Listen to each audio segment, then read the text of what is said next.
ದೇವರ ಉದ್ದೇಶ.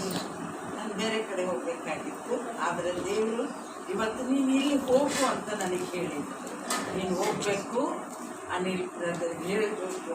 ನಾನು ಫೋನ್ ಮಾಡಿ ಹೇಳಿದೆ, ಸಂಡೇ ನಾನು ಬರಬೇಕು ಶಾಸ್ತ್ರೆ ಹೆಂಗೆ ಅಂತ.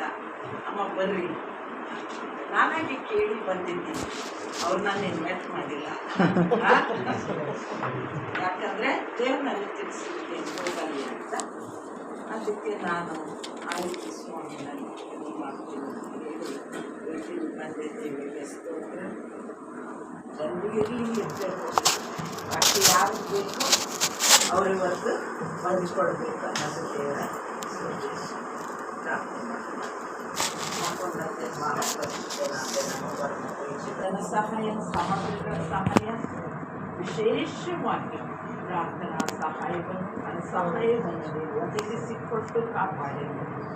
ಈ ದಿನ ವಾಕ್ಯದ ಮೂಲಕವಾಗಿ ನಮ್ಮನ್ನು ಬಲಪಡಿಸಪ್ಪ. ಯೇಸು ನಾಮದಲ್ಲಿ ಬೇಡಿದ್ದೇವೆ, ಆಮೆನ್.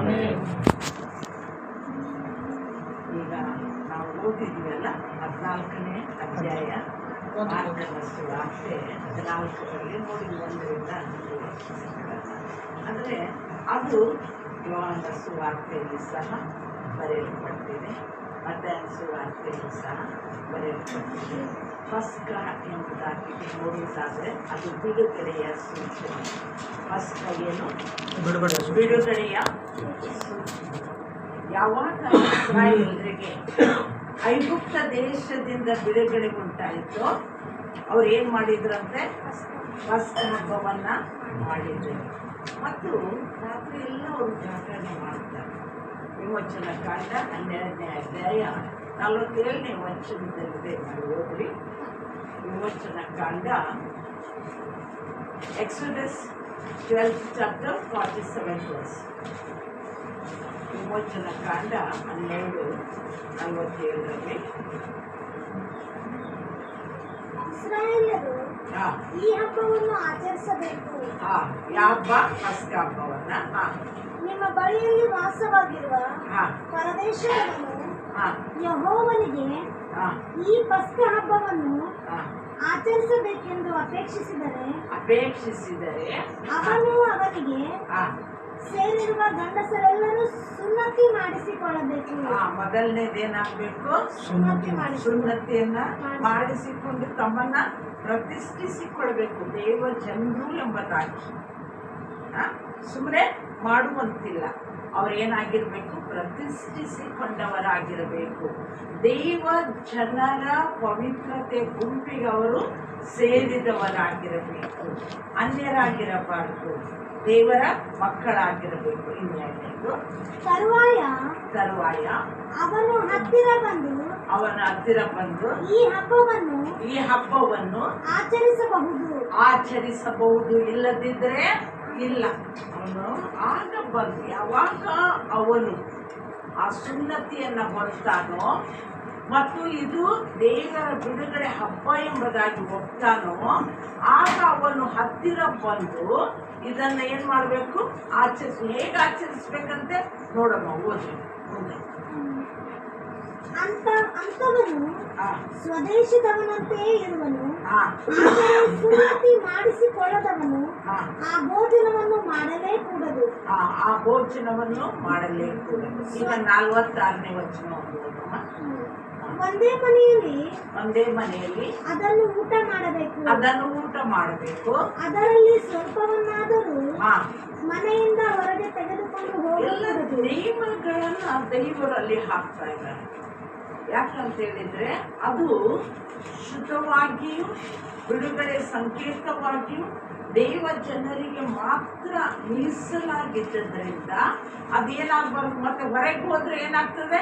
ಮತ್ತೆ ಅಲ್ಲಿ ಬೇರೆಯವರು ಸುನ್ನತಿ ಇಲ್ಲದವರಲ್ಲಿ ಎಲ್ಲಿ ಸೇರ್ತಾರೋ ಅದು ಅಶುದ್ಧವಾಗ್ತದೋ ಎಂಬುದನ್ನು ತಿಳಿದು ಅದನ್ನು ಕಾಪಾಡಿಕೊಳ್ಬೇಕು ಎಂಬುದಾಗಿ ಹೇಳ್ತಾರೆ.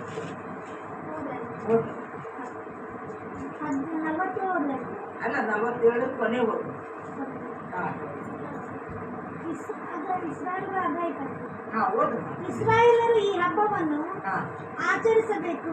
ಹಾ ನಿಮ್ಮ ಬಳಿಯಲ್ಲಿ ವಾಸವಾಗಿರುವ ಪರದೇಶದವನು ಹಾ ಯೆಹೋವನಿಗೆ ಈ ಪಸ್ಕ ಹಬ್ಬವನ್ನು ಹಾ ಆಚರಿಸಬೇಕೆಂದು ಅಪೇಕ್ಷಿಸಿದರೆ ಹಾ ಅವನು ಅವನಿಗೆ ಸೇರಿರುವ ಗಂಡಸರೆಲ್ಲರೂ ಹಾ ಸುನ್ನತಿ ಮಾಡಿಸಿಕೊಳ್ಳಬೇಕು. ಹಾ ತರುವಾಯ ಅವನು ಹತ್ತಿರ ಬಂದು ಈ ಹಬ್ಬವನ್ನು ಆಚರಿಸಬಹುದು.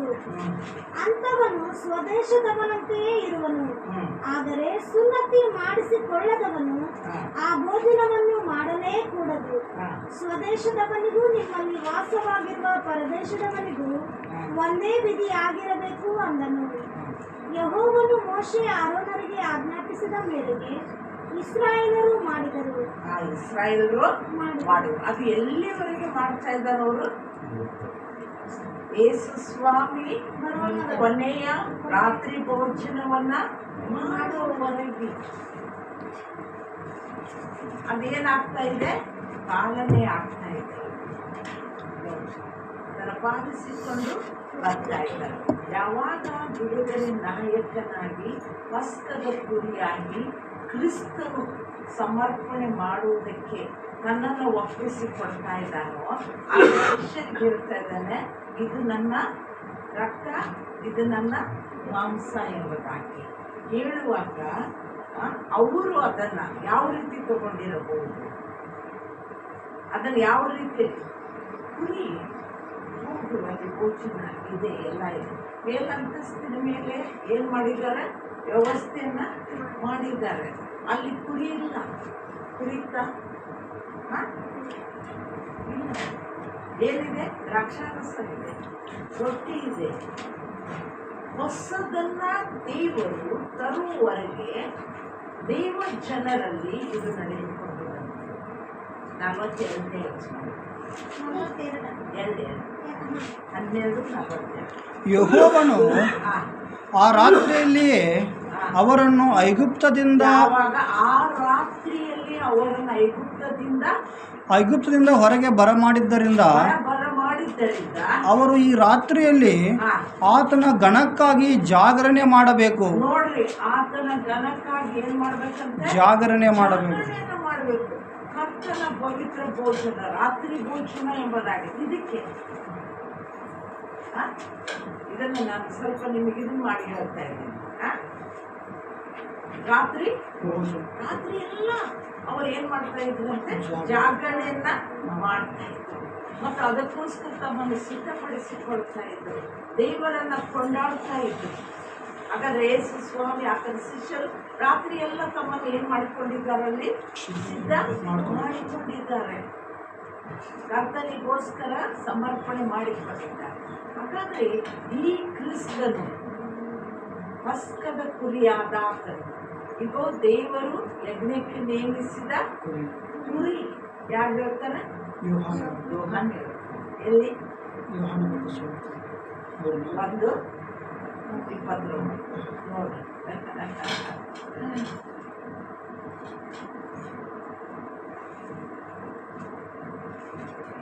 ಆಯ್ತಾ? ಓದಂದ್ರಮ್ಮ.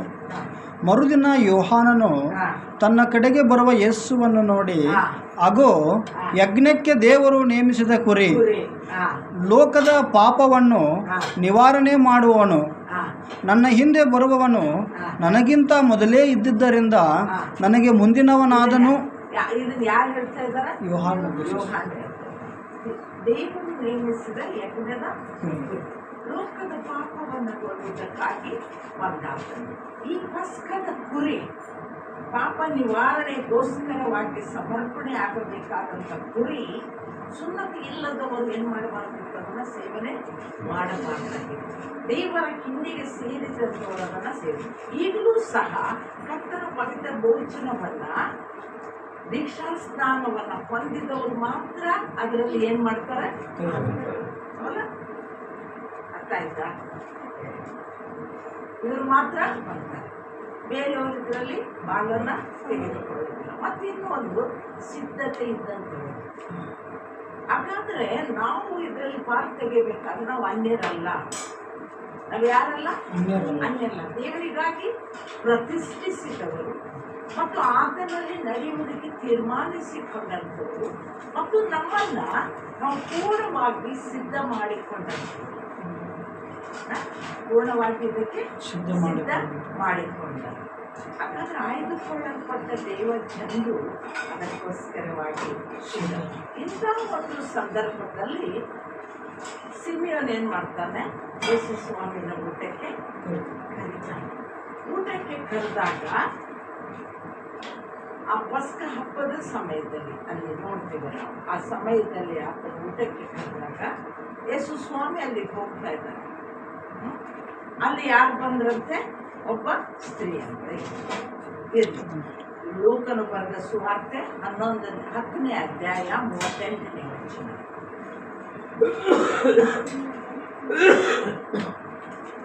ಲೂಕನು ಬರೆದ ಸುವಾರ್ತೆ 10ನೇ ಅಧ್ಯಾಯ 38ನೇ ವಚನ.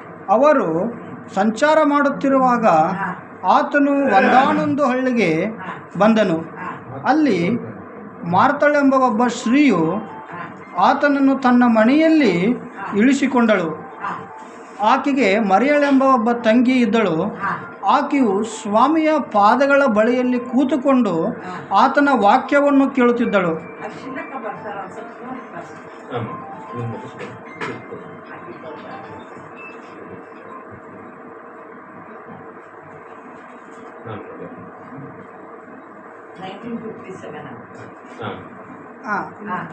ಸ್ವಾಮಿಯ ಪಾದಗಳ ಬಳಿಯಲ್ಲಿ ಕೂತುಕೊಂಡು ಆತನ ವಾಕ್ಯವನ್ನು ಕೇಳುತ್ತಿದ್ದಳು.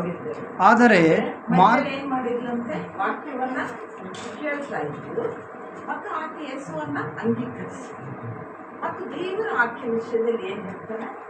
ಧನ್ಯರು. ಆಕೆ ಏನ್ ಮಾಡಿದ್ಲಂತೆ? ಆ ಧನ್ಯತೆಯನ್ನ ಹೊಂದಿದ್ರು. ಈ ಧನ್ಯತೆಯನ್ನ ಹೊಂದಿದಂಥವಳು, ದೇವರ ವಾಕ್ಯವನ್ನ ಕೇಳಿದಂಥವಳು, ಇವ್ರು ಎಲ್ಲಿದ್ರಂತೆ? ಬೆಥಾನ್ಯಕ್ಕೆ ಯಾವಾಗ ಯೇಸು ಸ್ವಾಮಿ ಬರ್ತಾನೋ ಯಾವಾಗಲೂ ಇವ್ರ ಮನೆಯಲ್ಲಿ ಆತನ ಏನ್ ಮಾಡ್ತಾ ಇದ್ದ? ಹೋಗ್ತಾ ಇದ್ದ, ಅವ್ರನ್ನ ಸಂಧಿಸ್ತಾ ಇದ್ದ, ಅವ್ರನ್ನ ಭೇಟಿ ಆಗ್ತಾ ಇದ್ದ. ಆದರೆ ಮರಿಯಳಿಗೆ ಬಹಳಷ್ಟು ಆಸಕ್ತಿ, ಅದಕ್ಕೋಸ್ಕರವಾಗಿ ಆಕೆ ಪ್ರತ್ಯೇಕಿಸಿಕೊಂಡು ಇವರು ತಮ್ಮ ಯಾರು? 12 ಯೋಹಾನ ಸುವಾರ್ತೆ 11ನೇ ಅಧ್ಯಾಯ.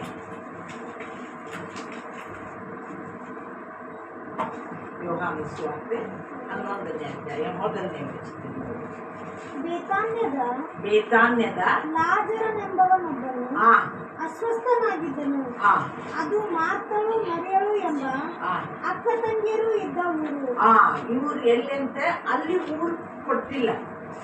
ಎಲ್ಲಿ? ಲೂಕನ ಸುವಾರ್ತೆ 10ನೇ ಅಧ್ಯಾಯ 38 ವಚನದಲ್ಲಿ ಒಂದಾನೊಂದು ಊರು ಅಂತ ಇದೆ ಅಲ್ಲ. ಇಲ್ಲಿ ಏನಿದೆ? ಬೇತಾನ್ಯ ಅಂತ ಇದೆ ಮತ್ತು ಲಾಜರನ ಅಕ್ಕ ಇದ್ದಂತ ತಂಗಿದ್ದಂತ ಊರು ಮತ್ತು ಅಲ್ಲಿ ಏನು ಅವರ ಮನೆ ಇತ್ತು. ಲಾಜರನು ಯೇಸುವಿಗೆ ಮಿತ್ರನಾಗಿದ್ದ, ಪ್ರಿಯನಾಗಿದ್ದ. ಯಾವಾಗಲೂ ಯೇಸುವಿನೊಟ್ಟಿಗೆ ಅಲ್ಲಿ ಬಂದಾಗ ಸಂಧಿಸ್ತಾ ಇದ್ರು ಅಲ್ಲ. ಅದಕ್ಕೆ ಯೇಸು ಸ್ವಾಮಿಗೆ ಲಾಜರ್ ಮೇಲೆ ಬಹಳ ಪ್ರೀತಿ. ಈ ಒಂದು ಸಂಗತಿ ನಡೆದಾಗ ಮರಿಯಳು ಮತ್ತು ಮಾರ್ತಳು ಏನಾಗ್ತಾ ಇದ್ದಾರೆ? ಯೇಸುವಿಗೆ ಒಂದು ವಿಷಯ ಕಳಿಸ್ತಾ ಇದ್ದಾರೆ ಅಲ್ಲ. 4ನೇ ವಚನದಲ್ಲಿ ನಾವು ನೋಡ್ತೇವೆ, ನಿನ್ನ ಮಿತ್ರನಾದ ಲಾಜರ್ ಏನಾಗಿದ್ದಾನೆ? ಅಸ್ವಸ್ಥನ. ಶಿಷ್ಯರು ಹೇಳ್ತಾ ಇದ್ದಾರೆ, ನೋಡು ಅವನು ಆಗಿದ್ದಾನೆ, ಮತ್ತೆ ಇನ್ನೇನು ಆಗ್ತದೆ ಅವನಿಗೆ ಗೊತ್ತಿಲ್ಲ, ನಾವು ಹೋಗೋಣ. ಬೇಡ, ಅದು ದೇವರ ಮಹಿಮೆಗಾಗಿ ಬಂದದ್ದು, ಈಗ ಹೋಗೋದು ಬೇಡ. ಕೆಲವು ಸಾರಿ ಇಷ್ಟು ತ್ರಾಸಾದ್ರು ಅಷ್ಟು ಬರಲಿಲ್ಲ, ಇಷ್ಟು ತ್ರಾಸಾದ್ರು ನಮ್ಮೂರು ಬರಲಿಲ್ಲ ಅಂತ ನಾವೇನು ಮಾಡ್ತೀವಿ? ಅಲ್ವ? ಇಂಥ ಸಂದರ್ಭದಾಗ ಬರಬಾರ್ದು ಅವರು. ಇಂಥ ಸಂದರ್ಭದಾಗ ನಮಗೆ ಸಹಾಯ ಮಾಡಬಾರ್ದ? ಇಂಥ ಸಂದರ್ಭದಲ್ಲಿ ಅವ್ರು ನಮಗೆ ನೋಡಬಾರ್ದ ಅಂತ. ಆದರೆ ಯೇಸು ಏನು ಮಾಡ್ತಾ ಇದ್ದಾನೆ? ದೇವರ ಮಹಿಮೆಗಾಗಿ ತನ್ನ ಕಾರ್ಯವನ್ನು ತಡಿತಾ ಇದ್ದ. ಅದು ಅವರಿಗೆ ಗೊತ್ತಾಗಲಿಲ್ಲ, ಅದು ಅವರಿಗೆ ಗೊತ್ತಾಗಲಿಲ್ಲ. ಆದರೂ ದೇವರ ಕಾರ್ಯಗಳನ್ನು ನಾವು ನೋಡಬೇಕಾದ್ರೆ ನಾವು ಅದಕ್ಕೇನಾಗಬೇಕಂದ್ರೆ ಸ್ವಲ್ಪ ತಾಳ್ಮೆಯಿಂದ ಇರಬೇಕು. ದೇವರ ಕಾರ್ಯಗಳನ್ನು ನೋಡ್ಬೇಕಾದ್ರೆ ನಾವು ತಾಳ್ಮೆಯಿಂದ ಇರಬೇಕು. ಕೆಲವು ಕಾರ್ಯಗಳು ನಾವು ತಿಳಿಯದ ರೀತಿಯಲ್ಲಿ ಆಗ್ಬಿಡ್ತಾವೆ. ಇನ್ನು ಕೆಲವು ಕಾರ್ಯಗಳು ನಾವು ಎಷ್ಟು ಬಯಸಿದ್ರೂ ಆಗೋದಿಲ್ಲ. ಆಗ್ತವ? ಆಗೋದಿಲ್ಲ. ಅವಾಗ ನಾವು ಏನು ಮಾಡ್ತೀವಿ? ದುರ್ಗುತ್ತೀವಿ. ಯಾಕೆ ದೇವ್ರಿಗೆ ಮಾಡಿದ ಕ್ವಶನ್ ಸ್ಟಾರ್ಟ್. ದೇವ್ರಿಗೆ ಮಾಡಬಾರ್ದಾಗಿತ್ತಲ್ಲ, ಹಿಂಗೆ ಮಾಡಿದ್ದಲ್ಲ ಯಾಕೆ? ಆ ಒಂದು ದುಃಖದಲ್ಲಿ ಅಲ್ಲಿ ಕಾಯಿಲೆನೂ ಬಂತು, ಅವನು ಸತ್ತು ಹೋದ. ಅವಾಗ ಅವ್ರು ಹೇಳ್ತಾರೆ, ಸ್ವಾಮಿ ಸತ್ತು ಹೋದ, ನಮೀಗ ಅಲ್ಲಿ ಹೋದ್ರೆ ಏನಾಗ್ತದೋ ಏನು ಅಲ್ಲ, ಬೆದ್ದಾಗಲಿಕ್ಕೆ ಇರಲಿ ಅನ್ನಿಸ್ತು. ಎಷ್ಟು ದಿನ ಆಯ್ತಂತೆ? 3 ದಿನ ಆಯ್ತು. 4ನೇ ದಿನಕ್ಕೆ ಯೇಸು ಸ್ವಾಮಿ ಏನು ಮಾಡ್ತಾ ಇದ್ದಾರೆ? ಅಲ್ಲಿಗೆ ಹೋಗ್ತಾ ಇದ್ದಾರೆ. ಹೋಗುವಾಗ ಯೋಹಾನ 12 ಹೋಗುವಾಗ ಯಾರು ನೋಡಿದ್ರು? ಫಸ್ಟ್ ಯಾರು ನೋಡಿದ್ರು? ಯಾರು ನೋಡಿದ್ರು? ಬೈಬಲ್ ಭಾಳ ಓದಬೇಕು, ಭಾಳ ಓದಬೇಕು. ಮಾರ್ತಾ ನೋಡಿದ್ರು. ಸ್ವಾಮಿ ಇಲ್ಲ, ನಮ್ಮ ತಮ್ಮ ಸತ್ತುವುದ. ಏನಿದು ನೋಡ್ರಿ, ಎಷ್ಟು ಆಕೆ ವೇದನೆಯಿಂದ ಹೇಳ್ತಿರ್ಬೇಕಲ್ಲ ಅಲ್ಲಿ. ಏನಪ್ಪ ನಾವು ಹೇಳಿ ಕಳಿಸಿದ್ವಿ, ಸತ್ತ ಮೇಲೆ ಬಂದೆ ಅಂತ ಅನ್ಲಿಲ್ಲ ಆಕೆ. ಅಲ್ಲ, ನಾವಾಗಿದ್ರೆ ಭಾಳ ಕ್ಲೋಸು. ಯಾವಾಗಲೇ ಸ್ವಾಮಿ ಬರ್ತಿದ್ದ ಹೋಗ್ತಿದ್ದ. ಏನ್ರಿ ಫಾಸ್ಟ್ ಈಗ ಬಂದಿರಲ್ಲ, ತಿಳಿಯಂಗಿಲ್ಲ ನಿಮಗೆ? ಸತ್ತ ಮೇಲೆ ಬಂದಿರಲ್ಲ, ಅದು ಕೊಳತ್ ದಾರ ಹೊತ್ತಿಗೆ ಬಂದಿರಲ್ಲ. ನೀವು ಇದ್ದಿದ್ದು ಬಂದಿದ್ರಿ ಲಗುನರ ಪ್ರಾರ್ಥನೆ ಮಾಡ್ತಿದ್ರಿ, ರಾತ್ರಿ ಭೋಜನ ಕೊಡ್ತಿದ್ರಿ, ಒಟ್ಟು ಏನೋ ಮಾಡ್ತಿದ್ರಿ, ನಮ್ಮ ತಮ್ಮಗ ನೋಡ್ತಿದ್ರಿ, ಮಾತಾಡಿಸ್ತಿದ್ರಿ. ಸತ್ ಎಲ್ಲ ಮಾಡಿದ್ಮ್ಯಾಲೆ ಹೇಳಿ ಕಳಿಸಿದ್ರು, ಈಗ ಬಂದಿರಲ್ಲ. ಎಷ್ಟು ಆಕೆಗೆ ಒಳಗೆ ವೇದನೆ ಆಗ್ತಿದೆ ತಮ್ಮನಿಗೆ. ಆದರೂ ಅದನ್ನೆಲ್ಲ ಸಹಿಸಿಕೊಂಡು ಯೇಸುವನ್ನು ಪಡೆಯಲು ಬಂದಾಗ ಯೇಸು ಸ್ವಾಮಿ ಹೇಳ್ತಾನೆ, ಸತ್ತವರಿಗೆ ಏನಿದೆ? ನಂಬ್ತೀಯ? ಈಗಾದ್ರೂ ನಂಬ್ತೀಯ ಅಂತ ಕೇಳುವಾಗ ಪುನರುತ್ಥಾನ ಅಲ್ಲ, ಪುನರುತ್ಥಾನ ಒಳಗೆ ಹೌದು ಸ್ವಾಮಿ ಐತಿ, ಪುನರುತ್ಥಾನ ಐತಿ. ಆಕೆ ಬಹಳ ಚಂದವಾದಂಥ ಉತ್ತರವನ್ನು ಅಲ್ಲಿ ಕೊಡ್ತಾ ಇದ್ದಾಳೆ.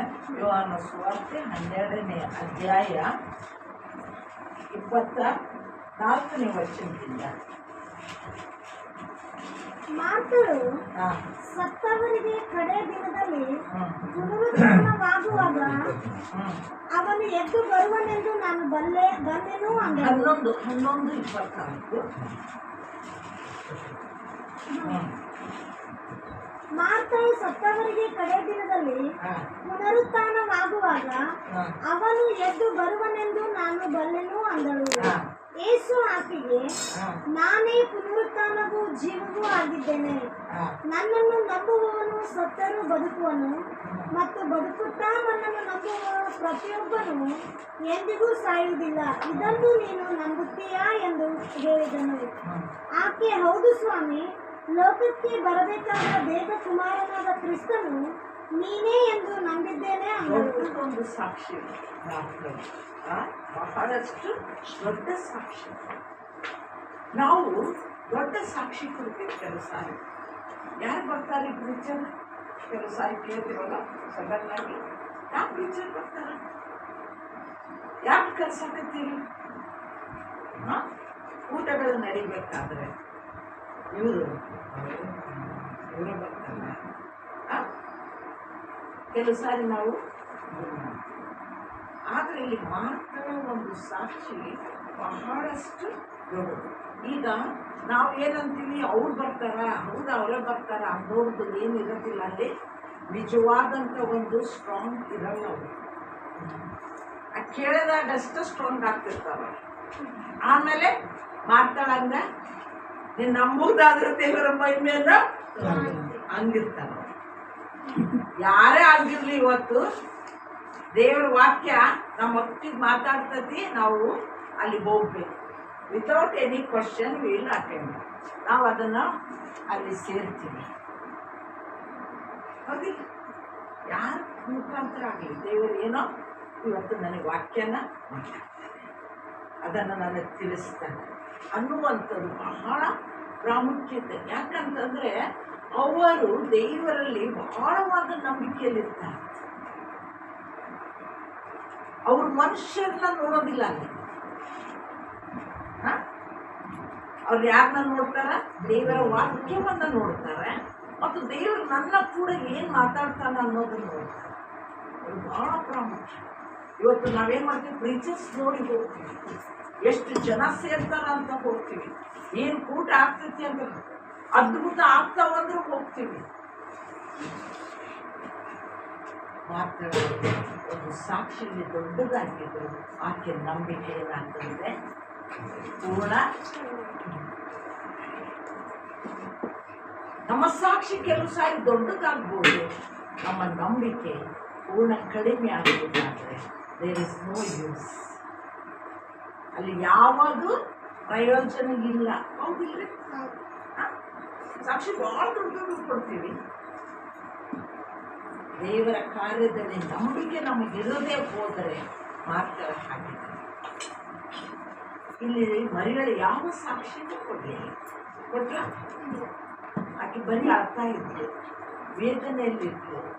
ಸ್ವಾಮಿ ನೀನಿದ್ರೆ ನನ್ನ ತಮ್ಮ ಬದುಕ್ತಾ ಇದ್ಲು, ನೀವು ಬರಲಿಲ್ಲಪ್ಪ. ಆಕೆ ವೇದನೆಯಿಂದ ಹೇಳ್ತಾ ಇದ್ದಾರೆ. ಸ್ವಾಮಿ ಏನು ಮಾಡಿದ? ಆಕೆ ವೇದನೆ ಅಂದರೆ ಸಿ ಇಸ್ ಟ್ರೂ ಬಿಲೀವರ್. ಆಕೆ ಒಟ್ಟಿಗೆ ಅರ್ಥ ನೋಡ್ರಲ್ಲ. ನಾನು ಒಂದು ಸಾರಿ ಅದನ್ನು ನಾನು ಅನುಭವಿಸಿದ್ದೇನೆ. ಒಂದು ಸಾರಿ ನನಗೆ ಬಹಳಷ್ಟು ವೇದನೆ ಆಯಿತು. ವೇದನೆ ಆದಾಗ ಕಾಫಿ ಈ ರೀತಿಯಲ್ಲಿತ್ತು. ಅದಕ್ಕೆ ನಾವೇನು ಮಾಡಬೇಕು? ಪ್ರಾರ್ಥನೆ ಹಾಲ್ ಬೇಗನೆ ಆಗೋದಕ್ಕೆ ಪ್ರಾರ್ಥನೆ ಮಾಡಬೇಕು. ಇಲ್ಲಾಂದ್ರೆ ಇಲ್ಲಿ ಪಾತ್ರೆಗಳು ಬಿಡ್ತಿರ್ತವೆ, ಒಳಗೆ ಹೋಗ್ತಾರೆ, ಒಳಗೆ ಬರ್ತಾರೆ, ಅಲ್ಲಿಗೆ ಆಗ್ತಿರ್ತೈತೆ. ಅಲ್ಲಿ ಕಾಟ್ ಇತ್ತು, ಬಹಳಷ್ಟು ಆಗ್ತಾ ಇದ್ದೆ ನಾನು. ಯಾವ ರೀತಿ ಅಂದರೆ ಆ ಬೆಡ್ ಮೇಲೆಲ್ಲ ನೀರು ಅಷ್ಟು ಆಗ್ತಾ ಇದ್ದೆ ನಾನು, ವೇದನೆ ಆಗ್ತಾ ಇದೆ. ಆಮೇಲೆ ಎಷ್ಟು ಸ್ವಾಮಿ ನಿಂತಾರೆ, ಇಲ್ಲಿ ಎಡ್ಚಿಗೆ ನಾನಿದ್ದೀನಿ, ಬಹಳಷ್ಟು ಆಗ್ತಾ ಇದ್ದೀನಿ, ಕಣ್ಣೀರಲ್ಲಿ ಬಿಡ್ತಾ ಇದ್ದೆ. ಇಲ್ಲೇ ಯೇಸು ಸ್ವಾಮಿ ನಿಂತಾರೆ. ನಾನೇನೋ ಆಗಿದೆ ಅನ್ನೋದು ಒಂದು ಸಣ್ಣ ಮಗು ಆಗಿದ್ದೀನಿ. ಏನು? ಒಂದು ಸಣ್ಣ ಮಗು. ಯೇಸು ಸ್ವಾಮಿ ಏನು ಮಾಡಿದ್ರು ಅದನ್ನಷ್ಟೇ ನೋಡ್ತಾ ಇದ್ದೀನಿ. ಯೇಸು ಸ್ವಾಮಿ ಮುಖ ನೋಡ್ತಾ ಇಲ್ಲೇನಿಲ್ಲ, ಅವ್ರು ನಿಂತಿದ್ದನ್ನು ನೋಡ್ತಾ ಇದ್ದೀನಿ. ಮತ್ತು ನಾನು ಒಂದು ಮಗು ಆಗಿದ್ದೀನಿ, ಅದನ್ನು ಯೇಸು ಸ್ವಾಮಿ ಎತ್ತುಕೊಂಡಿದ್ದೀನಿ. ನನಗೆ ಅಲ್ಲಿ ದುಃಖ ಕಡಿಮೆ ಇತ್ತು. ಅವ್ರು ಯಾವ ಈ ರೀತಿ ಮಗುನ ಎತ್ಕೊಂಡ್ರು ತಗೊಂಡ ತಕ್ಷಣ ನನಗೆ ಅದು ನನಗೆ ಕಂಡಂಥದ್ದು. ಅದು ನನ್ನ ದುಃಖ ಶಮನ ಆಯಿತು. ನಾನು ಆ ಸ್ವಾಮಿ ನೋಡ್ತಾ ಇದ್ದೇನೆ. ಯಾಕಂದರೆ I am in God's hand. ನಾನು ಯಾರ ಕೈಯಲ್ಲಿದ್ದೀನಿ? ಒಂದು ಏನು ಅರಿಯದಂಥ ಒಂದು ಮಗುವಿನ ಉಪಾದಿಯಲ್ಲಿ ನನ್ನನ್ನು ಆ ದುಃಖದಲ್ಲಿ ಅಳ್ತಾ ಇರೋಂಥ ಮಗುನ ಹೆಂಗೆ ಎತ್ಕೊಂತಾರೆ ನೋಡ್ರಿ. ಹಾಗೆ ಸ್ವಾಮಿ ನನ್ನ ಎತ್ಕೊಂಡ ತಕ್ಷಣನೇ ನನ್ನ ದುಃಖ ಏನಾಯ್ತಲ್ಲಿ ನಿರ್ಮಾತು ನಾನು ದೇವರನ್ನ ನಾನು ಎತ್ಕೊಂಡವಲ್ಲ ಅಂತ. ಆಗ ನಾನು ದೇವರಿಗೆ ಸ್ತೋತ್ರ ಹೇಳಿದೆ. ನನ್ನ ದುಃಖ ಕಡಿಮೆ ನಾನು ಎದ್ದೆ. ಹಾಗೆ ಸ್ವಾಮಿ ಇಲ್ಲ ಎತ್ಕೊಳ್ಳೆ ಸಂತೋಷಪಟ್ಟೆ. ಇನ್ನು ಕೆಲವು ಸಾರಿ ನಾನು ಭಾಳಷ್ಟು ಒಂದು ಇದರಲ್ಲಿದ್ದೆ. ಆಗ ಅನಿಲ್ ಪಾಸ್ಬುಕ್ ಅಂತ ನಾವಿಬ್ಬರು ಹಂಚ್ಕೊಳ್ತಾ ಇದ್ವಿ. ಅವರು ಸಹ ನನಗೆ ವಾಕ್ಯವನ್ನು ತೆಗೆದು ಕೇಳಿದ್ರು. ಯೆಶಾಯ 54 ಅದನ್ನು ತೆಗೆದು ಕೊಡ್ತಾನಾಯ್ತನ ಅಂತ ಕೇಳಿ ಅವರು ಇದು ಸಹ ನನಗೊಂದು ಸಾರಿಗೆ ಅದೇನಾಯಿತು, ಒಂದು ಸಮಾನವಾದಂಥ ರೀತಿ ಕೆಲವು ವಿಷಯದಲ್ಲಿ ನಾವೇನು ಮಾಡ್ತೇವೆ? ಸಾಕ್ಷಿಗಳನ್ನು ಕೊಡ್ತೇವೆ. ದೇವರ ವಿಷಯವಾಗಿ ತಿಳ್ಕೊಂಡಿದ್ದೇವೆ ಎಂಬುದಾಗಿರ್ತೇವೆ. ನಂಬಿಕೆಯಲ್ಲಿ ಏನಾಗ್ತೇವೆ? ಮಾತ್ರ ಹಾಗೆ ಹುಡುಕಿ ಹೋಗ್ತೇವೆ, ಆ ನಂಬಿಕೆಗೆ ಬರುವಾಗ, ದೇವರ ಅದ್ಭುತಗಳನ್ನು ನೋಡುವಾಗ ನಾವು ಸಂಪೂರ್ಣ ಜೀವ ಇದು ಒಳ್ಳೆಯದು ಅಲ್ಲ. ಅದಕ್ಕೆ ಬೇಕು ಪ್ರಾಪಂಚಿಕ ವಿಷಯವಾಗಿ ಅನೇಕ ಕಾರ್ಯಗಳಲ್ಲಿ ನೀನೇನಾಗ್ಬಿಟ್ಟಿಯಮ್ಮ ಅವು ಇದ್ದಾಗ ನಮಗೆ ಸಂದರ್ಭಕ್ಕೆ ನಾವು ಸಾಕ್ಷಿ ಹೇಳ್ಬೋದು. ಆದರೆ ನಂಬಿಕೆ ನಮ್ಮಲ್ಲಿ ಬರಬೇಕಾದ್ರೆ, ಅದ್ಭುತಗಳು ನಮಗೆ ಆಗ್ಬೇಕಾದ್ರೆ ನಾವು ಏನಾಗಬಾರ್ದಂತೆ ಆಗ್ತಾಳೆ ಹಾಗೆ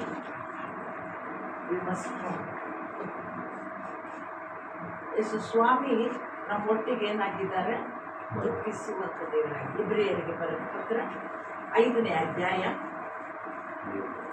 10ನೇ ವಚನ.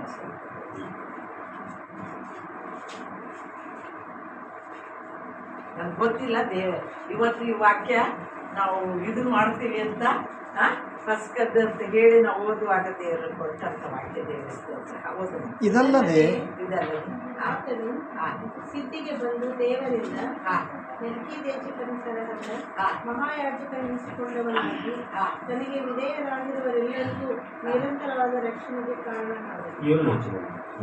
ಮೇಲಿಂದ 9ನೇ ವಚನ 7ನೇ ವಚನದಿಂದ. ಮೊದಲನೇದಾಗಿ ಆತನು ನಮಗೆ ಮಧ್ಯಸ್ಥಗಾರನಾಗಿ ಮೆಲ್ಕಿಯೇಜರ್ ಸಾಲೇಮಿನ ಒಂದು ಇದಕ್ಕೆ ಸಮಾಧಾನಕ್ಕೆ ಕಾರಣನಾದನು. ಅದು ಹೇಗೆ ಅಂತ ಹೇಳಿದ್ರೆ 7ನೇ ಲೋಕದಲ್ಲಿದ್ದಾಗ ಕ್ರಿಸ್ತನು ತಾನು ಭೂಲೋಕದಲ್ಲಿದ್ದಾಗ ಮರಣಕ್ಕೆ ತಪ್ಪಿಸಿ ಕಪಾಡ ಶಕ್ತನಾಗಿ ಇರುವಾತನಿಗೆ ಬಲವಾಗಿ ಕೂಗುತ್ತಾ ಕಣ್ಣೀರನ್ನು ಸುರಿಸುತ್ತಾ ಪ್ರಾರ್ಥನೆ ವಿಜ್ಞಾಪನೆಗಳನ್ನು ಸಮರ್ಪಿಸಿ ದೇವರ ಮೇಲಿನ ಭಯಭಕ್ತಿಯ ನಿಮಿತ್ತ ಕೇಳಲ್ಪಟ್ಟರು. ನೋಡ್ರಿ ಏನಂತೆ, ಆತನು ಇಲ್ಲಿ ಅದನ್ನು ನಾವು ನೋಡ್ತೀವಿ ಅಲ್ಲ, ಮರಿಯಳ ಹತ್ತಿರ ನೋಡುವಾಗ ಆತನು ಸಹ ಯೇಸು ಕಣ್ಣೀರು ಬಿಟ್ಟು ನಮಗೊಂದೇ ಚಿಕ್ಕ ಒಂದು ವಚನವಾಗಿದ್ದರು ಬಹಳಷ್ಟು ಬಲಪಡಿಸಿದಂಥ ಒಂದು ವಾಕ್ಯವಾಗಿದೆ. ಪೂರ್ಣವಾದ ರೀತಿಯಲ್ಲಿ ಅಂದರೆ ಸ್ವಾಮಿ ಏನು ಮಾಡಿದ, ಮನುಷ್ಯರಾದ ನಮ್ಮ ಕಣ್ಣೀರನ್ನು ಒರೆಸುವನೇ ನಮ್ಮ ದುಃಖದಲ್ಲಿ ಅಳುವಾತನೆಂಬುದಾಗಿ ತೋರಿಸ್ತಾನೆ. ಮನುಷ್ಯರಿಗೋಸ್ಕರ ನೋಡಿ, ನಮ್ಮ ವಿಷಯದಲ್ಲಿ ಕೆಲವೊಬ್ಬರಿಗೆ ದುಃಖ ಬರದೇ ಇರ್ಬೋದು, ಅಯ್ಯೋ ಪಾಪ ಅಂತ ಹೋಗ್ಬೋದು. ಆದರೆ ಕಣ್ಣೀರು ಸುರಿಸುವಂಥವ್ರು ಭಾಳ ಕಡಿಮೆ. ಯಾರು ಹೇಳ್ತಾರೆ? ಅವರಿಗೂ ಸಹ ಅದೇ ವೇದನೆ ಆಗಿದ್ದರೆ ಮಾತ್ರ ಅವರು ಅದನ್ನು ಕಣ್ಣೀರು ಹಾಕ್ತಾರೆ. ಇಲ್ದಿದ್ರೆ ಕೆಲವೊಬ್ರು ಮೊಸಳಿ ಕಣ್ಣೀರು ಹಾಕಿ ಹೋಗ್ತಾರೆ. ಹೌದಿಲ್ಲ, ಮೇಲಿನ ಕೂತೆ ಕಷ್ಟ ಅಂತ ಹೌದಾ ಅಂದ ಹಾಕಿ ಹೋಗ್ತಾರೆ. ಅದು ನಿಜವಾದಂಥ ವೇದನೆ ಯೇಸು ಸ್ವಾಮಿ ಮಹತ್ಕಾರವಾಯಿತು ಮತ್ತು ದೇವರಿಗೆ ಮಹಿಮೆ ಆತು. ಬರ್ತಾಳಲ್ಲಿ ಮರಿಯಳು 28ನೇ ವಚನದಲ್ಲಿ ನಾವು ನೋಡಿ, 27ನೇ ವಚನ 11:27. ಆಕೆ ಹೋಗಿ ತನ್ನ ತಂಗಿಯಾದ ಮರಿಯಳನ್ನು ಗುಪ್ತವಾಗಿ ಕರೆದು, ಗುರುವು ಬಂದಿದ್ದಾನೆ, ನಿನ್ನನ್ನು ಕರೆಯುತ್ತಾನೆ ಅಂದಳು. 32. ಮರಿಯಳು ಯೇಸು ಇದ್ದನಿಗೆ ಬಂದು ಆತನನ್ನು ಕಂಡು ಆತನ ಪಾದಕ್ಕೆ ಬಿದ್ದು, ಸ್ವಾಮಿ, ನೀನು ಇಲ್ಲಿ ಇರುತ್ತಿದ್ದರೆ ನನ್ನ ತಮ್ಮನು ಸಾಯುತ್ತಿರಲಿಲ್ಲ ಅಂದಳು. ಆಕೆಗೆ ಹೋಗ್ಬೇಕು, ಇಲ್ಲಿ ನೀನು ಇರ್ತಿದ್ರೆ ನನ್ನ ತಮ್ಮ ಸಾಯ್ತಾ ಇರಲಿಲ್ಲ. ಆತನ ಪಾದಕ್ಕೆ ಬಿದ್ದು ಅಲ್ಲೇನ್ ಮಾಡ್ತಾ ಇದ್ದಾರೆ, ಪಾದದಲ್ಲಿ ಕುಳಿತು ವಾಕ್ಯವನ್ನ ಕೇಳಿದ್ರು, ಧನ್ಯಳಾಗಿ. ಇಲ್ಲಿ ಆತನ ಪಾದಕ್ಕೆ ವೇದನೆಯಿಂದ ಬಿದ್ದು ಬೇಡುವಾಗ ತನ್ನ ತಮ್ಮನನ್ನ ಹೊಂದಿಕೊಂಡ್ಲು. ಸೇಮ್ ಅಲ್ಲಿ ದೇವರ ವಾಕ್ಯವನ್ನ ಕೇಳಿ ಧನ್ಯತೆಯನ್ನ ಹೊಂದಿಕೊಳ್ತಾ ಇದ್ದಾಳೆ, ಆಶೀರ್ವಾದವನ್ನ ಹೊಂದಿಕೊಳ್ತಾ ಇದ್ದಾಳೆ. ಕಷ್ಟಗಳು ಬಂತು ಯಾರಿಗೆ? ವಾಕ್ಯ ಕೇಳಿದಂಥವಳಿಗೆ. ದೇವಸ್ವಾಮಿ ನೀ ಧನ್ಯಳ ಅಂತ ಹೇಳಿದ್ರು ಸಹಿತ ಅಲ್ಲಿ ಏನು ಬಂತು? ಕಷ್ಟ ಬಂತು. ಕೆಲವು ಸಾರಿ ನಾವೆಲ್ಲ ಆಗೈತ್ರಿ, ನಾವು ಧನ್ಯರಾಗೇವಿ, ದೇವ್ರ ನಮ್ಗೆ ಇಷ್ಟ ಆಶೀರ್ವಾದ, ನಮಗೆ ಯಾಕೆ ಬಂತ್ರಿ ಕಷ್ಟ? ನಮ್ಮ ಮನೇಲಿ ಯಾಕೆ ಹಿಂಗಾಯ್ತ್ರಿ? ನಮ್ಮ ತಮ್ಮನ ಯಾಕೆ ಸತ್ತರಿ? ಅಲ್ಲ, ಬಹಳಷ್ಟು ಪ್ರಶ್ನೆಗಳನ್ನು ನಾವು ಹಾಕ್ತೀವಿ ದೇವರಿಗೆ. ಹಾಕ್ತೀವಲ್ಲ, ಓಡಾಡ್ತೀವಿ, ಕಣ್ಣೀರಿರ್ತೀವಿ, ಯಾಕೆ ಹಿಂಗೆ ಬಂತು ನಮ್ಗೆ? ಅಂತೇಳಿ. ಆದ್ರೆ ಯಾರ ಪಾದಕ್ಕೆ ಬಿದ್ಲಂತ? ಆಕೆ ಕಣ್ಣೀರಿರುವಾಗ, ವೇದನೆ ಇರುವಾಗ, 4 ದಿನ ಆಗಿತ್ತು ಅವ್ರ ದುಃಖ ಶಮನವಾಗ್ಲಿಲ್ಲ. ಪ್ರಿಯನಾದ ತಮ್ಮನನ್ನ ಕರೆದು ಪಾದಕ್ಕೆ ಬೀಳ್ತಿದ್ರ, ಬೇಡಿಕೊಂತಾಗ, ಸ್ವಾಮಿ ನನ್ನ ತಮ್ಮನು ನಿನ್ನಿಂದ ಇರ್ತಾ ಇತ್ತು. ಆಕೆಗೆ ಎಷ್ಟು ವೇದನೆ ಇತ್ತು ಗೊತ್ತಿಲ್ಲ ಹೇಳುವಾಗ. ಆ ವೇದನೆಯಿಂದ ಆಕೆ ಹೇಳ್ಬೇಕಾದ್ರೆ ಸ್ವಾಮಿ ಕಣ್ಣೀರು ಬಂತು. Is merciful god. ಆತನ ಕರುಣೆಯುಳ್ಳ ದೇವರು ನಮ್ಮ ಕಣ್ಣೀರನ್ನು ಒರೆಸಿ. ಆಗ ಜನ ಸಹಾಯಕರಿಗೆ ಮೇಲೆ ಎಷ್ಟೋ ಪ್ರೀತಿಯನ್ನ ಇಟ್ಟನ ಅಂತ ಹೇಳಿ. ಆಗ ಸ್ವಾಮಿ ಎಲ್ಲಿಗೆ ಹೋಗ್ತಾ ಇದ್ದಾರೆ? ನಾರ್ತಿರುವಂತ ಸಮಾಧಿಗೆ ಹೋಗ್ತಾ ಇದ್ದಾರೆ. ಬಿಡುಗಡೆಗಾಗಿ ಹೋಗ್ತಾ ಇದ್ದಾರೆ. ಅವರ ಕಣ್ಣೀರನ್ನು ಒರೆಸುವುದಕ್ಕಾಗಿ ಸಮಾಧಿಗೆ ಹೋಗ್ತಾ ಇದ್ದಾರೆ. ಹೋಗುವಾಗ ಅಲ್ಲಿ ಕಟ್ಟಲ್ಪಟ್ಟಂತ ಲಾಸ್ಯ ಏನಾಗೈತಂತ? ಕಟ್ಟಲ್ಪಟ್ಟ ಕಟ್ಟಿ ಸುತ್ತಿ ಇಟ್ಟುಬಿಟ್ಟು. ಆಗ ಯೇಸು ಸ್ವಾಮಿ ಅವನಿಗೆ ಹೆಸರಿಡೋದು ಕರೀತಾ ಇದ್ದಾನೆ. ಮುಚ್ಚಲ್ಪಟ್ಟಂತ ಕಲ್ಲನ್ನ ತೆಗೀರಿ. ಅವನಿಗೆ ಯಾವುದು ಅಡ್ಡಿ ಆಗಿದೆಯೋ ಅದನ್ನ ತೆಗೀರಿ. ಇವತ್ತು ಅನೇಕ ಯೌವನಸ್ಥ ಮಕ್ಕಳಿಗೆ ಜೀವಿಸುವುದಕ್ಕೆ ಅಡ್ಡಿಯಾದಂಥ ಕಲ್ಲುಗಳನ್ನ ನಾವು ತೆಗಿಬೇಕಾಗಿದೆ. ಮತ್ತು ಅಂಥವರಿಗಾಗಿ ನಾವು ಕಣ್ಣೀರಿಟ್ಟು ಪ್ರಾರ್ಥಿಸಬೇಕಾಗಿದೆ. ಯೇಸುವಿನ ಪಾದಕ್ಕೆ ಮರಿಯಳು ಬಿದ್ದಂತೆ ಬೀಳಬೇಕಾಗಿದೆ ನಾವು. ಲಾಜರನು ಅವನು ಸ್ವಂತ ತಮ್ಮ, ಅವ್ರಿಗೆ ವೇದನೆ ಆಯಿತು. ಆದರೆ ಇವತ್ತು ಎಷ್ಟೋ ತಮ್ಮಂದಿರು, ಎಷ್ಟೋ ಯೌವನಸ್ಥ ಮಕ್ಕಳು ಏನಾಗಿದ್ದಾರೆ? ಸತ್ತು ಹೋಗಿದ್ದಾರೆ. ಆತ್ಮಿಕವಾಗಿ ಸತ್ತು ಹೋಗಿದ್ದಾರೆ. ನಮ್ಮ ಪ್ರಿಯರು ಆತ್ಮಿಕವಾಗಿ ಸತ್ತು ಹೋಗ್ಯಾರ. ಅಂಥವರಿಗೋಸ್ಕರ ನಾವು ಮೊಣಕಾಲಿನ ಮೇಲೆ ಯೇಸುವಿನ ಬಳಿಗೆ ಬಂದು ಆತನ ಪಾದಕ್ಕೆ ಬಿದ್ದು ಬೇಡಿಕೊಳ್ಬೇಕು. ಸ್ವಾಮಿ, ನೀನು ಇರ್ತಾ ಇದ್ರೆ ಅದು ಸಾಯ್ತಾರೆ.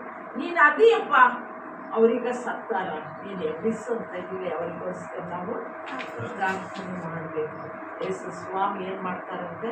ಅವ್ರು ಯಾವ ಸ್ಥಳದಲ್ಲಿದ್ದಾರೋ ಅದೇ ಸ್ಥಳಕ್ಕೆ ಸ್ವಾಮಿ ಹೋಗ್ತಾರೆ, ಬರ್ತಾರೆ. ದೇವರಿಗೆ ಅದೇ ಸ್ಥಳದಲ್ಲಿ ನಾಡ್ತಾ ಇದ್ದಾರೋ ಅಲ್ಲೇ, ಅವ್ರು ಕಷ್ಟಪಟ್ಟಾರೋ ಅಲ್ಲೇ, ಅವರು ಪ್ರಾಣ ಹೋಗಿದೆ ಅಂತೇಳಿ ದೂರ ಇಟ್ಟಾರೋ ಅಲ್ಲೇ ಯೇಸು ಸ್ವಾಮಿ ಬರ್ತಾರೆ. ಈ ಸಲ ಬಂದವ್ರನ್ನ ಏನು ಮಾಡ್ತಾರೆ? ಆ ಸ್ಥಳದಿಂದ ಹೆಸರಿಡಿದು ಕರೀತಾರೆ. ಜಕ್ಕಾಯನ ಹತ್ರ ಹೋದ್ರು. ಯೇಸ್ವಾಮಿಗೆ ಯಾರು ಹೇಳಿಲ್ಲ ಜಕ್ಕಾಯನು ಅವನು ಅಲ್ಲಿ ನೋಡಾಕತ್ತಾನ ಅಂತ. ಯೇಸ್ವಾಮಿಗೆ ಅವನ ಹೆಸರು ಗೊತ್ತಿಲ್ಲ, ಅವನ ಬಗ್ಗೆ ಗೊತ್ತಿಲ್ಲ, ಹೌದಿಲ್ಲ? ಆದರೆ ಯೇಸ್ವಾಮಿ ಏನು ಮಾಡಿದ್ರು? ಅವನಿಗೆ ನನಗೆ ಗೊತ್ತಪ್ಪ, ಜಗತ್ತುತ್ಪತ್ತಿಗೆ ಮೊದಲೇ ಜಕ್ಕಾಯ ನನಗೆ ಗೊತ್ತು, ನಾನು ಆದುಕೊಂಡಿದ್ದೆ ಅವನ್ನ. ಅಲ್ಲೆಲ್ಲೂಯ, ನನಗೆ ಗೊತ್ತು. ಈಗ ಆತುರದಿಂದ ಬಂದ, ಇಷ್ಟು ದಿನ ಲೋಕದಿಂದ ಹೋಗಿ ಗಳಿಸಾಕತ್ತಿದ್ದ, ಈಗ ಬಂದಾನ, ಮತ್ ನಾನು ಯಾಕೆ ಬಿಡ್ಲಿ? ಅವ್ನು ಕರಿತೀನಿ ಕೆಳಗೆ. ನೀನು ಅಷ್ಟೇ ಅಲ್ಲಪ್ಪ, ನಿನ್ನ ಮನೆಯಿಂದ ರಕ್ಷಣೆ ಹೊಂದಬೇಕು ಬಾ ಅಂತ.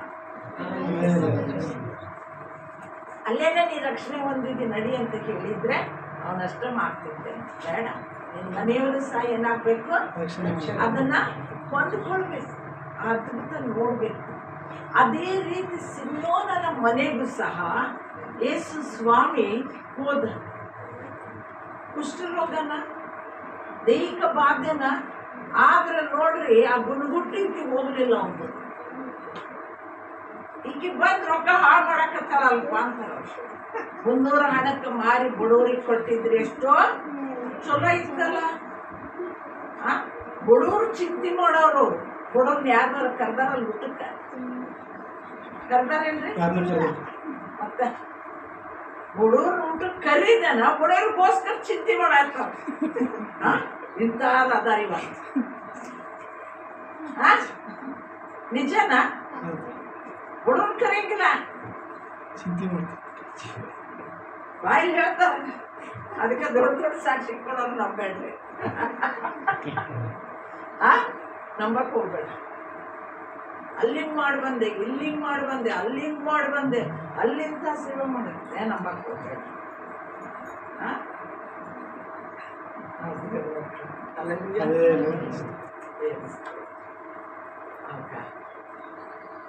ಅಲ್ಲಿ ಏನ್ ಮಾಡ್ತಾ ಇದ್ದಾಳೆ? 11ನೇ ಅಧ್ಯಾಯ 2ನೇ ವಚನದಲ್ಲಿ ರೆಫರೆನ್ಸ್ ನೋಡಿ.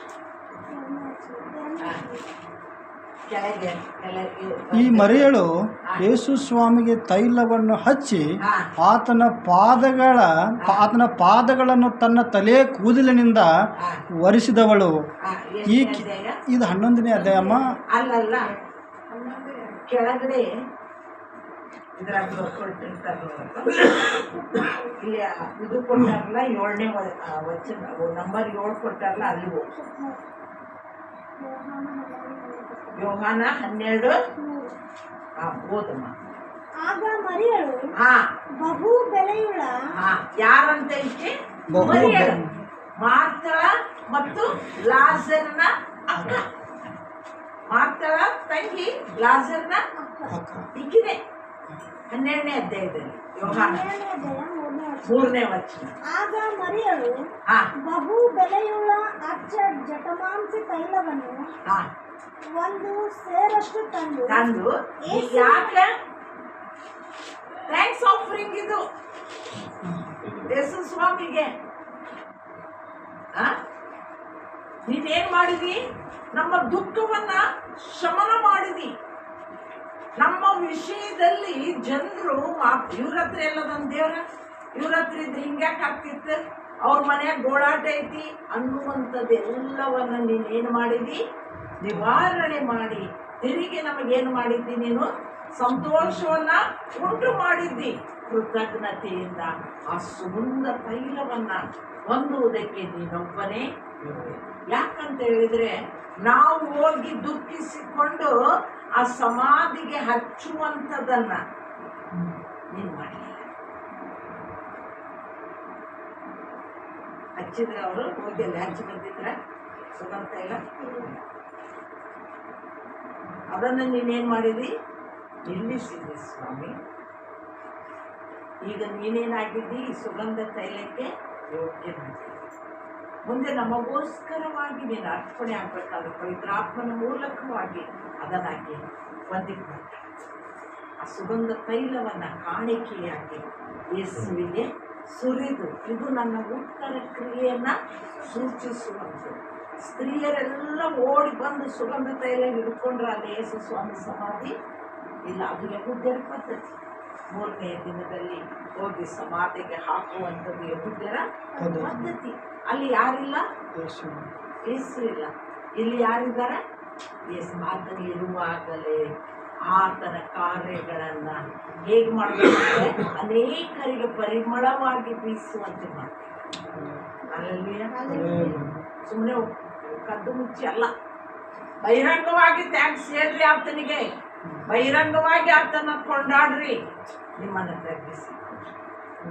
ಅಲ್ಲಿ ಆತನ ಪಾದದಲ್ಲಿ ಇಲ್ಲಿ ಆತನ ಪಾದಕ್ಕೆ ಬಿದ್ದು ಬೇಡಿಕೊಂಡು ದುಃಖ ಇರುವಾಗ, ಸಂತೋಷ ಬರುವಾಗ ಆತನ ನೆತ್ತಿಯಲ್ಲಿದ್ದ ಜ್ಞಾನದವರೆಗೆ ಆಕೆ ತನ್ನ ತಗ್ಗಿಸಿಕೊಂಡು ಮತ್ತೆ ತಿರುಗಿ ಆ ಕೂದಲಿಂದ ಎಲ್ಲ ಒರೆಸಿ ಆತನನ್ನು ಮೈಗೆ ಪಡಿಸ್ತಾರೆ.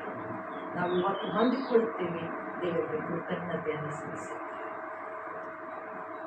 ಅದಕ್ಕೆ ಇವತ್ತು ದೇವ್ರು ನಮ್ಗೆ ಮಾಡ ಚಿಕ್ಕ ಹಿಂದೆ ಹಾಕಿರ್ಬೇಕು. ನಾವೆಲ್ಲರೂ ಆ ಕೃತಜ್ಞತೆಯನ್ನು ಹಂಚಿಕೊಳ್ಬೇಕು. ನಾವು ಅದನ್ನು ಸಹಭಾಗಿತ್ವವನ್ನು ಹಂಚಿಕೊಳ್ಬೇಕು. ದೇವ್ರು ನಮ್ಗೆ ಮಾಡ್ಯಾರ ಇವತ್ತು, ಅದನ್ನು ನಾವು ಹಂಚಿಕೊಳ್ಬೇಕು. ಅದು ದೇವರ ಮಹಿಮೆ, ಅದು ದೇವರ ಆಶೀರ್ವಾದ ನಮಗೆ. ಇವತ್ತು ನಿನಗೆ ಏನೇ ಆಗಿರಲಿ ಅದನ್ನು ದೇವರ ಅದರಿಂದ ನೀವು ಮಾಡಿದರೆ go and save with your spiritual children. ಇಲ್ಲ ಅಂತ ಕೇಳಿದರೆ ಉಪಯೋಗಿಲ್ಲ. ಬೇರೆಯವ್ರನ್ನ ಕರಿತಾರೆ, ಪಾರ್ಟಿಗೆ ಬರ್ರಿ, ನಮ್ಮ ಮನೆಗೆ ಇವತ್ತು ಅದಕ್ಕೆ ಐತಿ ಬರ್ರಿ, ಬರ್ತಡೇಕ್ಕೆ ಐತಿ ಬರ್ರಿ. ಕೃತಜ್ಞತಾ ಪ್ರಾರ್ಥನೆಗೆ ಬರ್ತಡೇ ಕರೀತಾರೆ, ಗಿಫ್ಟ್ ಬರ್ತಾವು. ಮ್ಯಾರೇಜ್ ಆನಿವರ್ಸರಿ ಕರೀತಾರೆ, ಗಿಫ್ಟ್ ಬರ್ತಾವು. ಬೇರೆಯವ್ರು ಕರೀತಾರೆ, ಗಿಫ್ಟ್ ಬರ್ತಾವು. ಕೃತಜ್ಞತಾ ಭಾಳ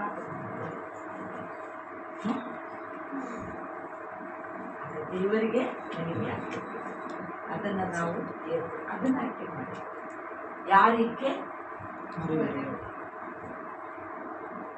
ಯಾರಿಗೆ ನನ್ನತೆಯನ್ನು ಹೊಂದಿದಂಥವಳು ಯೇಸುವಿನ ಪಾದಕ್ಕೆ ಬಿದ್ದು ಯೇಸುವಿನ ಒಟ್ಟಿಗೆ ಆಕೆ ಸಮಾಧಿಗೆ ಬಂದಂತೆ. ಎಲ್ಲದಾರ ಕಟ್ಟಲ್ಪಟ್ಟವ್ರು ಎಲ್ಲದಾರ, ಕೊಳತು ನಾರುವಂಥವ್ರು ಎಲ್ಲದಾರ, ಯೇಸುವಿನ ಸ್ವರವನ್ನು ಕೇಳುವುದಕ್ಕೆ ಯಾರು ಯಾವ ಸ್ಥಳದಲ್ಲಿ ಅದಾರ? ಸಮಾಧಿ ಸ್ಥಳದಲ್ಲಿ ಆತನ ಕಟ್ಟ ಹಾಕಲ್ಪಟ್ಟ. ದೆವ್ವಗಳು ಆತನನ್ನು ಅಂಟಿಕೊಂಡಿದ್ದು. ಹೌದಿಲ್ಲ?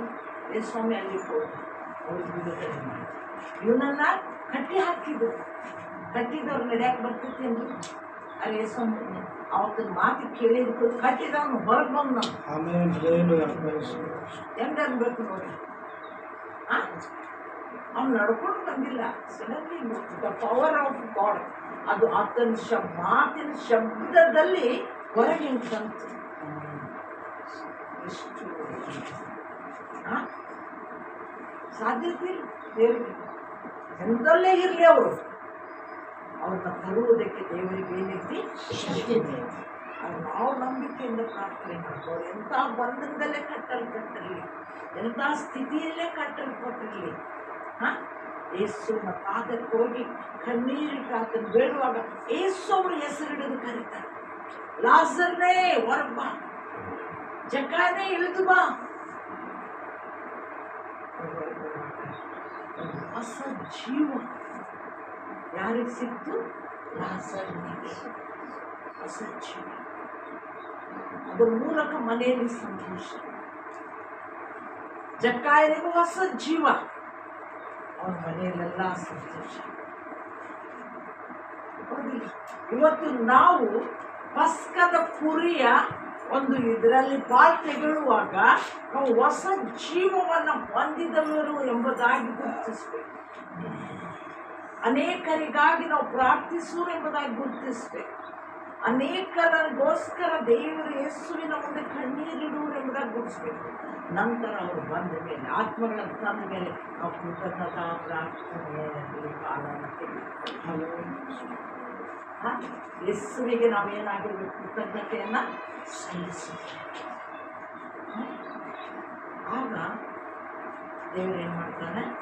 ನಮ್ಮನ್ನ ಪೂರ್ಣತೆಗೆ ನಡೆಸ್ತಾನೆ. ಅಲ್ಲ, ನಾನು 4 ತಗೊಂಡೇನೋ ವಾಪಸ್ ಕೊಡ್ತೀನಪ್ಪ, ಆಗಲೂ ವಾಪಸ್ ಮರಿ ಮಾಡಲಿ. ತಮ್ಮ ಮನೆಗಾಗಿ ಮಾಡಿದ ಉಪಕಾರಕ್ಕಾಗಿ ತಂದು ಗಂಧದ ತೈಲವನ್ನು ಜಕ್ಕಾಯಲ್ಲೇ ಒಪ್ಪಿಸಿ ನಾನು ಅದನ್ನು ಕೊಟ್ಟು ಇವತ್ತು ಆ ರೀತಿಯಲ್ಲಿ ನಾವು ನಮ್ಮ ಸಮಯವನ್ನು, ನಮ್ಮ ಜೀವಿತವನ್ನು ದೇವರಿಗೆ ಒಪ್ಪಿಸಿ ಆ ಪಸ್ಕದಲ್ಲಿ ಬಿಡುಗಡೆಯನ್ನು ಹೊಂದಿದ್ದೇವೆ ಎಂಬ ನಂಬಿಕೆ ನಮ್ಮಲ್ಲಿರುವುದಾದರೆ ಅನೇಕನ ಬಿಡುಗಡೆಗಾಗಿ ನಾವು ನೀಡಬೇಕು. ಅವರಿಗಾಗಿ ಯೇಸುವಿನಲ್ಲಿ ಕಣ್ಣೀರಿನಿಂದ ಪ್ರಾರ್ಥಿಸಬೇಕು. ಒಂಟಿಗೆ ಭಾಳಷ್ಟು ಭಾರ ಹಾಕಿದ್ರೆ ಅದೇನು ಮಾಡಬೇಕು? ಅದಕ್ಕೆ ಹಾಕ್ತಿರ್ಬೇಕು ಒಂಟಿ. ಅವಾಗ ಅವ್ರ ಯಜಮಾನಿಗೆ ಗೊತ್ತಾಗ್ತೈತಂತ, ಏನಂದ್ರೆ ಇದಕ್ಕೆ ಭಾಳ ಭಾರ ಆಗ್ತಿದೆ, ಇನ್ನೇನು ನಡೆಯಂಗಿಲ್ಲ ಅಂತೇಳಿ ಎಷ್ಟಿಷ್ಟು ಸಾಧ್ಯ ಆಗ್ತದೆ ಅಷ್ಟು ತೆಗೆದಿಡ್ತಾನೆ. ತೆಗೆದಿಟ್ಟ ಮೇಲೆ ಅದೇನು ಮಾಡ್ತೈತೆ? ಅವ್ರ ಮೇಲೆ ಎದ್ದು ಅದಕ್ಕೆ ಕಷ್ಟ ಬಂದಾಗ ಏನು ಮಾಡಬೇಕು? ಮೊಳಕಾಲನ್ನ ಊರ್ಬೇಕು. ನಾವು ಹೋಗುವಾಗ ಲೋಕದ ಭಾರವನ್ನು ನಾವು ಹೊತ್ಕೊಂಡು ಹೋಗಕ್ಕೆ ಸಾಧ್ಯ ಇಲ್ಲ. ಲೋಕದ ಭಾರವನ್ನು ಹೊತ್ಕೊಂಡು, ಲೋಕದ ಸಮಸ್ಯೆಗಳನ್ನು ಹೊತ್ಕೊಂಡು ನಾವೇನು ಮಾಡಕ್ಕೆ? ನಾವಷ್ಟೇ ಹೋಗಕ್ಕೆ ಆಗಿಲ್ಲ. ಅವರು ಆತನ ಅದಕ್ಕೆ ನಿಮ್ಮ ಶಿಲುಬೆಯನ್ನು ಹೊತ್ತುಕೊಂಡು ನನ್ನನ್ನು ನಿವಾರಿಸಿ, ನನ್ನನ್ನು ನಿವಾರಿಸಿ. ನೀವು ಅದನ್ನ ಬರ್ರಿ ಇದನ್ನು ಮಾಡ್ರಿ ಅಂತ ಕೇಳಿಲ್ಲ. ಅದನ್ನು ನಾನು ಏನು ಮಾಡ್ತೀನಿ?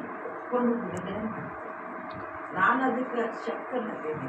ನೀವು ತಗೊಂಡ್ಕೊಳ್ರಿ. ನಾನು ಅದನ್ನು ಅದಕ್ಕೆ ಎಲೆ ಕಷ್ಟಪಡುವವರು ನಾನು ಸಾತ್ವಿಕ ದೀನ ಮನಸ್ಸುಳ್ಳವನಾಗಿರ್ಬೇಕು. ನನ್ನ ನಿಮಗೆ ಭಾರವಾದದ್ದನ್ನು ಇವತ್ತು ದೇವರು ನಮ್ಮನ್ನು ಈ ರೀತಿಯಲ್ಲಿ ಕರೀತಾರೆ. ಬಿಡುಗಡೆ ಹೊಂದಿದಂಥ ನಾವೆಲ್ಲರೂ ಇತರರ ಬಿಡುಗಡೆಗಾಗಿ ಯೇಸುವಿನ ಪಾದಕ್ಕೆ ಕಣ್ಣೀರಿನಿಂದ ನಾವು ಬರುವುದಾದರೆ, ಮೊಣಕಾಲು ಓಡುವುದಾದರೆ ಆತನ ಏನು ಮಾಡ್ತಾನೆ, ಅದೇ ಸ್ಥಳಕ್ಕೆ ಹೋಗಿ ಅವರನ್ನು ಹೆಸರಿಡಿದು ಕರೆದು ತಾನು ಜೀವಿಸುವಂತೆ ಮಾಡ್ತಾನೆ. ಅವರಿಗಾಗಿ ದುಃಖಿಸುವ ಕುಟುಂಬಕ್ಕೆ ಸಂತೋಷ ಪಡುವಂತೆ ಮಾಡ್ತಾನೆ. ಈಸ್ ಅವರ್ ಅಂತ ದೇವರನ್ನು ಕೊಟ್ಟಿದ್ದಾನೆ. ಆತನಿಗೆ ಸ್ತೋತ್ರವಾಗಿದ್ದಾನೆ. ಪರಿಶುದ್ಧನ ದೇವರೇ ನಿನಗೆ ಸ್ತೋತ್ರ. ಎಷ್ಟೋ ಕತ್ತಲೆಯಲ್ಲಿ, ಅಂಧಕಾರದಲ್ಲಿ, ಲೋಕದ ಬಂಧನದಲ್ಲಿ ಅಪ್ಪ ಬಾಧಿಗೆ ಕಟ್ಟಲ್ಪಡಿಸಿ ನಿನ್ನಿಂದ ದೂರವಾಗಿದ್ದಾರೆ, ಹೊರತು ನಾರುವ ಸ್ಥಿತಿಯಲ್ಲಿದ್ದಾರೆ ಸ್ವಾಮಿ.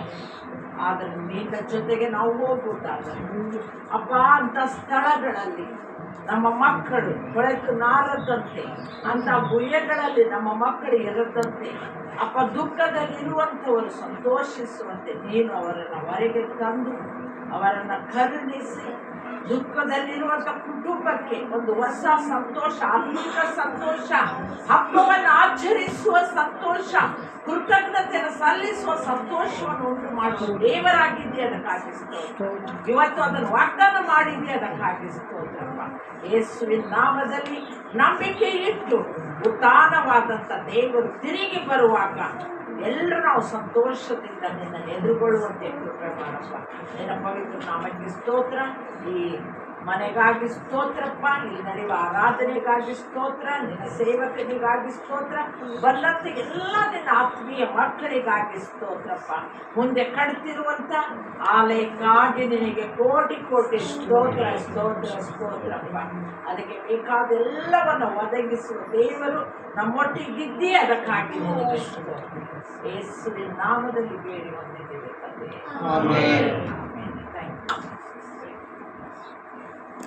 ನಾವು ಪ್ರಾರಂಭದಲ್ಲಿ ವೇಜ್ಗೆ